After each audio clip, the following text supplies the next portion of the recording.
నేను ఒకటే చెప్పాను, వాళ్ళు చెప్పింది కూడా మీరు చూస్తే ఎవరికో ర్యాంక్ వచ్చింది, ఆయన సర్టిఫికెట్స్ తీసుకురాలేదు, ఆయన వెరిఫికేషన్ రాకపోతే ఆయన తప్పది, ఆయన లోపాలు ఆయన గుర్తుపెట్టుకోవాలి. రెండోది, పిల్లలు చదువుకోవడమే కాదు స్పోర్ట్స్ లో కూడా ప్రాధాన్యత ఇవ్వాలనుకున్నాను. అందుకే మీరు ఆలోచిస్తే 2% ఉంటే దాన్ని 3% చేసి అన్ని ఉద్యోగాల్లో చదువుకు సమానంగా స్పోర్ట్స్ కూడా ప్రాధాన్యత ఇస్తున్నా. పిల్లలు చదువుకోవాలి, ఆరోగ్యంగా ఉండాలి.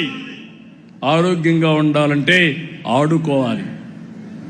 చదువుకోవడం ఒకటే కాదు, స్కూలుకు పోయినప్పుడు ఆహ్లాదకరమైన వాతావరణంలో ఎంత చదువుకి ఇంపార్టెన్స్ ఇస్తారో అంత ఇంపార్టెన్స్ ఆడుకోవడానికి కూడా ఇవ్వాల్సిన అవసరం ఉంది. అప్పుడే మెంటల్గా ఎక్కడికక్కడ పిల్లలకు కూడా రిలీఫ్ వస్తుందని చెప్పి కూడా నేను మీకు తెలియజేస్తున్నా.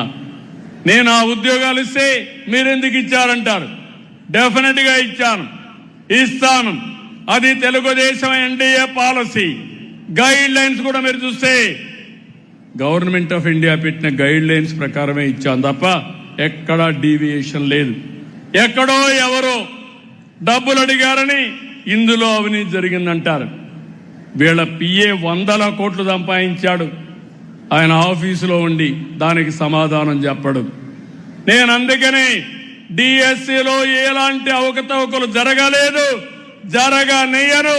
నేను ఈ సీట్లో ఉన్నంత వరకు ఎక్కడ అవినీతి జరిగే సమస్య ఉండదని మరొకసారి విజ్ఞప్తి చేస్తున్నాను.